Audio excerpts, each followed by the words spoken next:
Okay, dumbbell Romanian deadlift. Now to pick the dumbbells up initially, I'm going to have to overly bend my knees.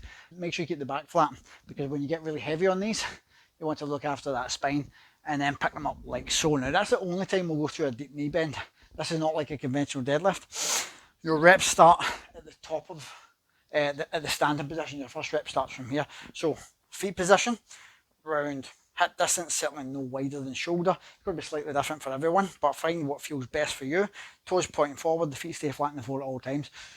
Good posture, so shoulders back, chest up. I'm just looking directly forward, not down. That's important. And then rib cage tucked down, abs tight. Now from here, I initiate the movement because I move the hips back towards the wall behind me.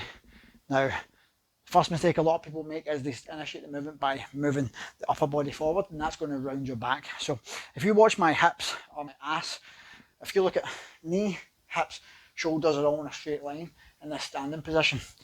My ass is going to break that line, not my shoulders. So watch this. Ass breaks it. My shoulders move forward and break the line because the ass moves back, right?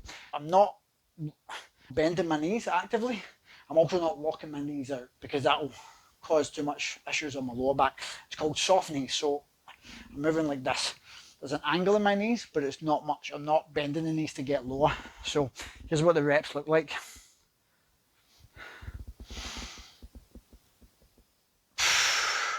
So the first mistake a lot of people make is initiating the movement with the upper body rather than the hips.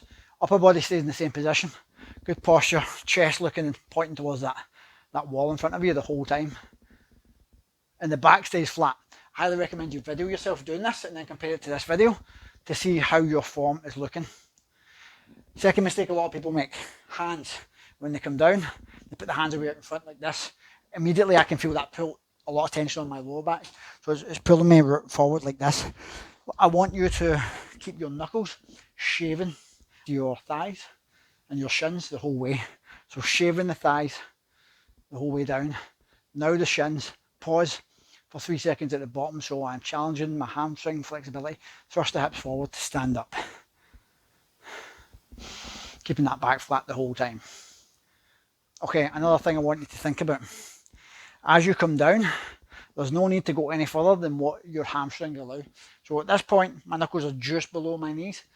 My hamstrings, I can feel them fully lengthened.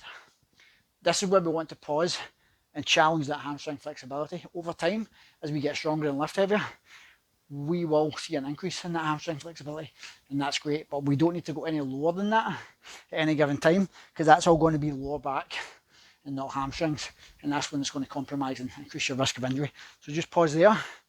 Keep those shoulders retracted back so the upper back isn't rounded. And then to lift the weight back up, thrust the hips forward and straighten the knees fully. Don't think about pulling the weights up, because that sort of focus will use your lower back more. And we do want to train the lower back. But to get more hamstrings and glutes, think about thrusting your hips forward to that wall in front.